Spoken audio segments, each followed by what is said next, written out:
ابو داؤد کی روایت ہے، نبی اکرم صلی اللہ علیہ وآلہ وسلم کے لیے ایک درخت کے نیچے چادر بچھائی گئی تھی۔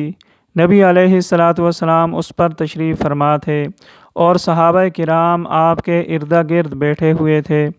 تو نبی علیہ الصلاۃ والسلام نے بیماریوں کا تذکرہ فرمایا اور یہ ارشاد فرمایا کہ جب مومن آدمی بیمار ہوتا ہے اور پھر اسے صحت ملتی ہے تو یہ بیماری اس کے گزشتہ گناہوں کے لیے کفارہ بن جاتی ہے، اور یہ بیماری اس کے لیے مستقبل میں نصیحت کا سامان بن جاتی ہے۔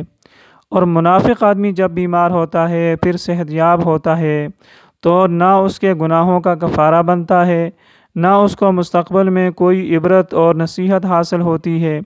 اس کی مثال اس اونٹ کی طرح ہے جس کا مالک اسے کھولتا ہے اور باندھتا ہے۔ اونٹ کو کچھ پتہ نہیں کہ باندھا کیوں تھا اور کھولا کیوں ہے۔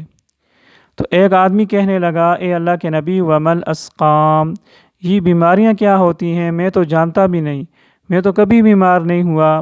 نبی علیہ السلام نے فرمایا، قم عنا فلست منا، کہ اٹھ اور یہاں سے چلا جا، اس لیے کہ تو ہم میں سے نہیں، تو ہماری صحبت کے قابل نہیں، تو ہمارے قریب بیٹھنے کے قابل نہیں۔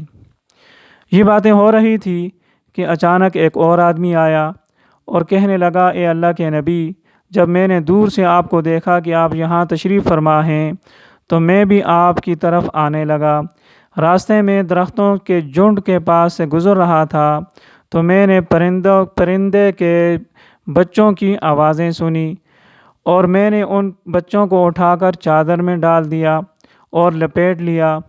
اب ان کی ماں آئی اور وہ آ کر میرے سر پر چکر کاٹنے لگی، اور میں نے اس چادر کو کھولا، وہ ماں بھی آ کر اپنے بچوں کے ساتھ چادر میں بیٹھ گئی۔ میں نے اس کو بھی لپیٹ لیا اور چادر میں بند کر کے اب یہاں سب کو لے کر آ گیا ہوں۔ نبی علیہ الصلاۃ والسلام نے فرمایا، چادر کو کھول دے۔ جب اس نے چادر کو کھولا تو وہ ماں پھر بھی نہیں اڑی۔ حالانکہ چھوٹے بچے تو اڑ نہیں سکتے تھے، ماں تو اڑ سکتی تھی، لیکن اس کے باوجود وہ نہیں اڑی۔ اس نے اپنے بچوں کو چھوڑنا پسند نہیں کیا، اپنی بھی قید میں زندگی گزارنے کو ترجیح دی۔ نبی علیہ الصلاۃ والسلام نے فرمایا، صحابہ، کیا تمہیں اس ماں کے اپنے بچوں کے ساتھ پیار اور محبت کو دیکھ کر تعجب ہو رہا ہے؟ عرض کیا، اللہ کے نبی، ہاں، ہمیں تو تعجب ہو رہا ہے کہ یہ ماں کیوں نہیں جاتی؟ تو نبی علیہ الصلاۃ والسلام نے فرمایا، اس ذات کی قسم جس کے قبضے میں میری جان ہے، اس ماں کو اپنے بچوں کے ساتھ اتنا پیار اور محبت نہیں ہے جتنا پیار اور جتنی محبت اللہ تعالیٰ کو اپنے بندوں سے ہے۔ پھر اس صحابی سے نبی علیہ الصلاۃ والسلام نے فرمایا کہ اب اس ماں کو بھی اور بچوں کو بھی وہیں چھوڑ کر آ جاؤ جہاں سے تم نے ان کو اٹھایا تھا۔